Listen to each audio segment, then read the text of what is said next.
Basic గా big boss అనే show create చేసిందే మా సెలబ్రిటీస్ కోసం. అలాంటిది ఈ కామనర్స్ సోదేంటో నాకు అసలు అర్థమే కావట్లేదు. ఒక 2 సీజన్స్ బ్యాక్ వెళ్తే కామనర్ అని చెప్పి ఒకరిని తీసుకొని వచ్చారు. సో దాని వల్ల ఎన్ని ఇష్యూస్ జరిగాయో బయటకు వచ్చిన తర్వాత, లోపల ఉన్నప్పుడు, అండ్ సీజన్ అంతా అయిపోయిన తర్వాత ఇప్పటికి కూడా మన వాడిని మీరు వేసుకుంటూనే ఉన్నారు. సో ఈ సీజన్ గట్టిగా వెళ్ళాలని చెప్పి 5 కామనర్స్ ని తీసుకొచ్చి లోపలేద్దాం అనుకుంటున్నారంట. సో 5 కూడా ఫైనల్ చేసేసారు.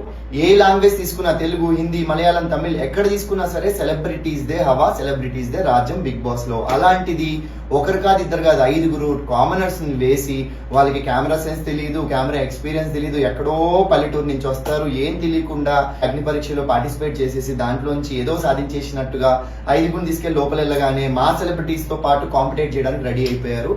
అది ఎంతవరకు వర్కౌట్ అవుద్ది అంటే అది క్వశ్చన్ మార్క్ అని చెప్పుకోవచ్చు. సో డీటెయిల్స్ అన్ని క్లియర్ గా ఇంకా ఈ కామనర్స్, సెలబ్రిటీస్ గురించి మాట్లాడుకోవాలంటే మనమైతే మన వీడియోకి వెళ్లాల్సిందే. Welcome to Lola's world.